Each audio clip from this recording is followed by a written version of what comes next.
About a week after Okpe asked Oge to marry him, he traveled to another city to attend his cousin's wedding. Okpe, do you want Kemi and I to attend the wedding with you? I know it can be quite lonely to travel alone, Oge said while Okpe was packing a suitcase for the wedding. Oh no, please, you guys should remain at home. I won't be back until Sunday evening and I do not want Kemi to look tired in school on Monday. Besides, as long as you are here with him, I'm so sure that he is in good hands. Okpe said, Okay, if you say so, we will stay home and have a good weekend without you. Oge said, You guys can do whatever you like. In fact, if you are not so busy, you can take Kemi out. Okpe said, Have you told Kemi you will be traveling? I don't want him to question me after you are gone, so please tell him yourself. You know the boy can be a handful sometimes. Oge said, Okay, he's in his room, right? Let's go and see him, Okpe said as he headed to Kemi's room. Surprisingly, Kemi was not in his bedroom like they had thought. He was in the living room painting a picture. Kemi, Daddy will be traveling for a few days, Okpe said. Will you take me with you? Kemi asked. For some reason, the minute Okpe told Kemi that he would be traveling for a few days, Kemi's mood changed to a sad one. It was almost like he was scared to remain at home with Oge. No, Kemi, I cannot take you with me. You will remain at home with your new mommy. She will give you whatever you want and take good care of you, Okpe said. No, Daddy, she's not my mommy. I do not want to stay with her, please. Kemi began to cry and hold on to his father's hands. Don't mind him. He's just being childish. What's most important is that you have told him. Oge smiled. Now, Kemi, go to your room. Your father and I want to discuss something important, Oge said in a stern voice, and Kemi scurried out of the parlor with his crayons and papers. Why did he act like that?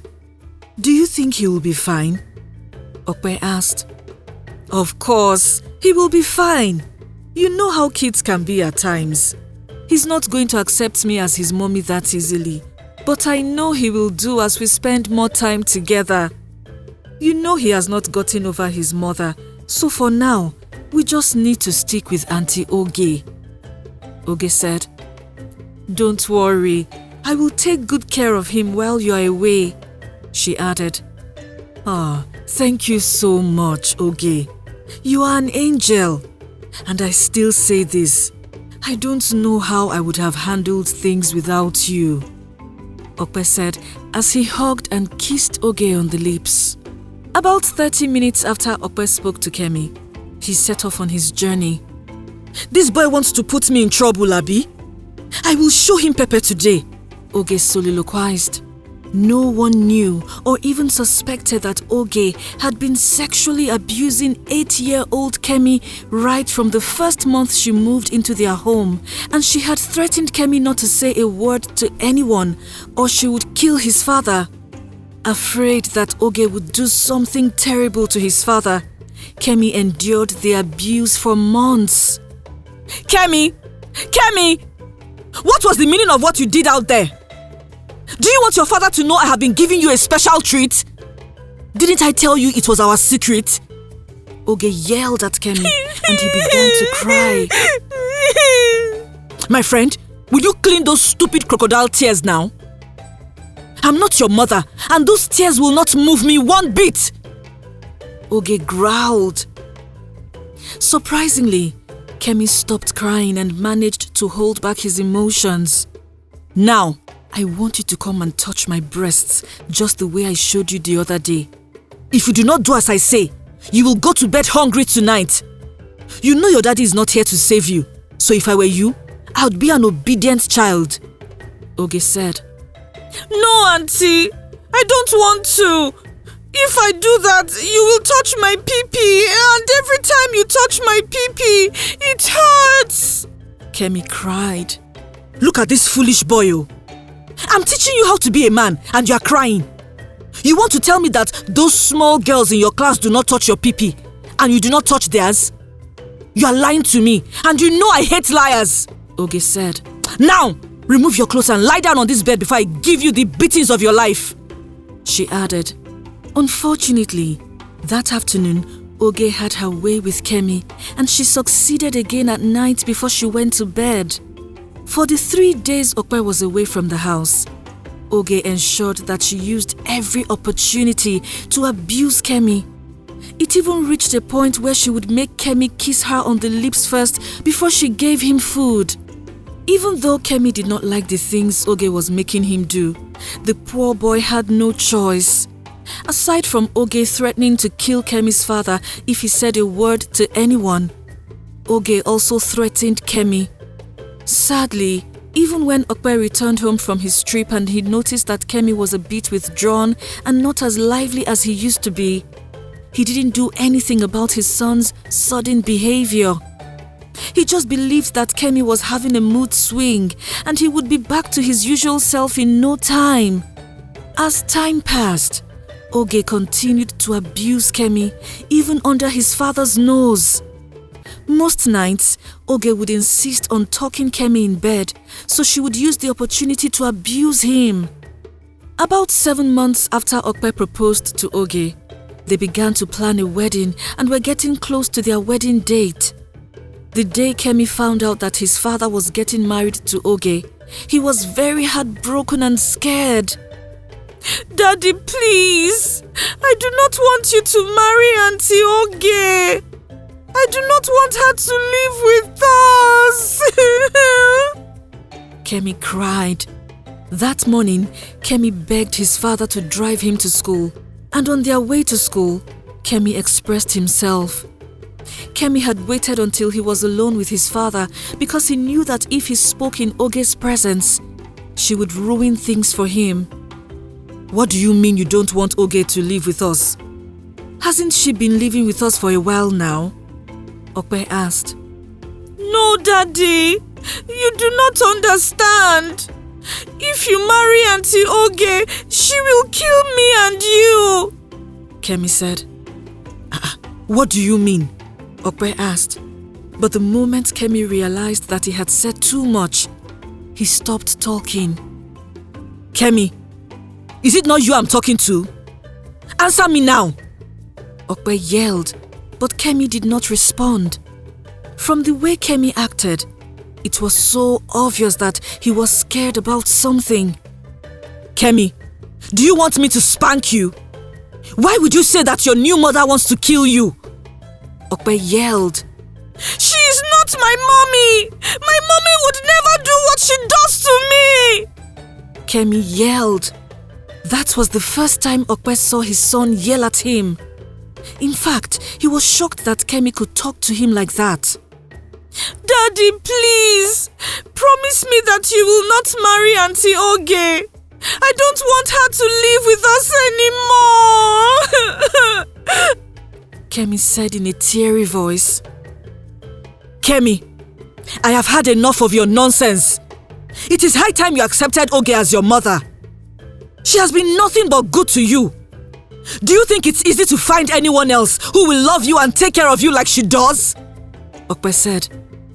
If I were you, I would stop these silly tantrums and accept Oge because I'm marrying her. And she isn't going anywhere anytime soon, Okpe added.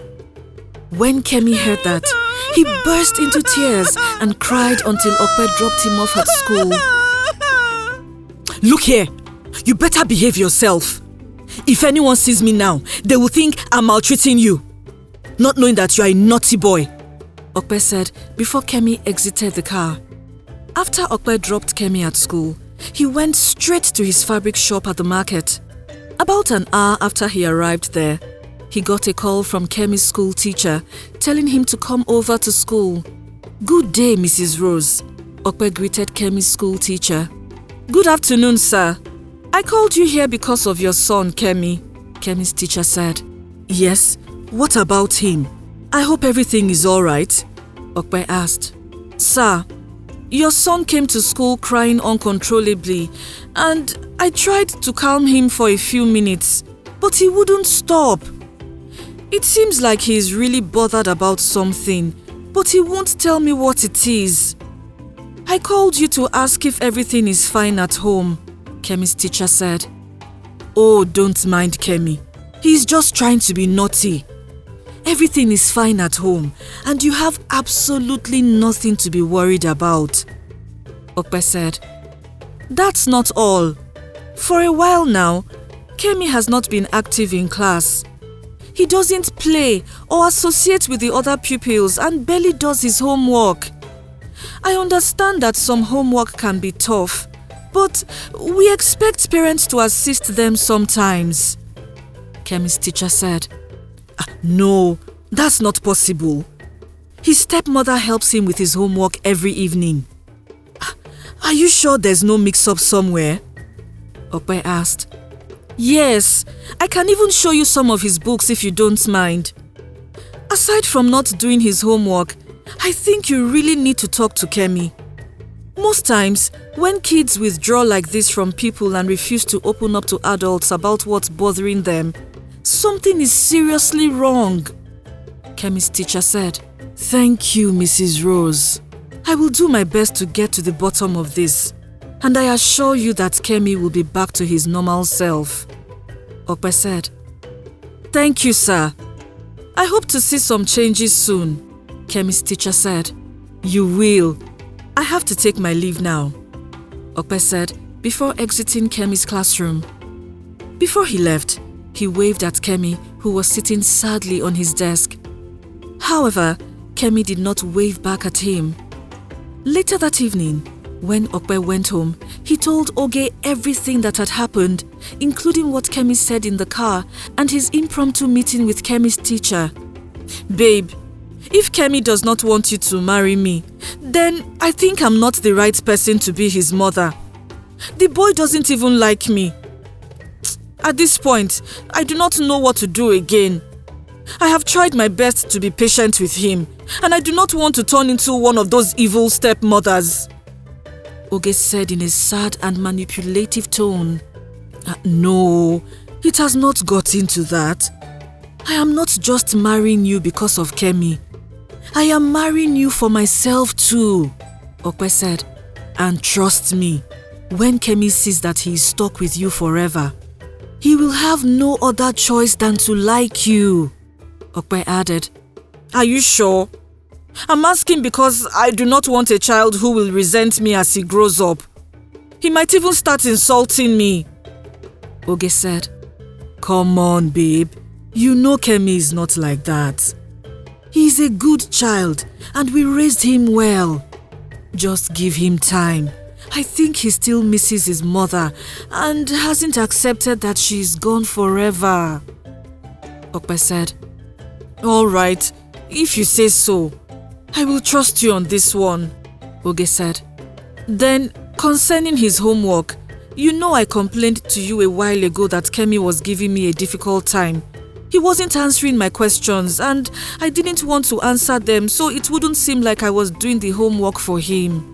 I was even thinking his class teacher was not doing a good job. That's why he couldn't answer the questions. But now I know better, Oge added. Don't worry. From now on, I will take care of that. You no longer have to assist him with his homework. I will do that, Okpe said. But please, continue to treat Kemi as your son, even if he's giving you a tough time. I know he will come around to you with time. He always does, Okpe said. Even though Oge pretended like all was well, deep down, she was mad at Kemi for saying such things to his father. Luckily for Oge, she was smart enough to have an explanation for everything Kemi said. And after that day, Okpe never talked about those things again. Okpe trusted Oge with his life, and he never suspected that Oge was abusing his son, even when she claimed to bathe him. But a couple of months later, Okpe learns about the spine-chilling secret, and in anger, he does something that alters their lives forever. Watch out for part 3. Did you enjoy this story? Tell us your favorite part in the comment section below. Please like, share and subscribe to our channel. Also, do not forget to follow our channel on Facebook and Instagram. Thank you.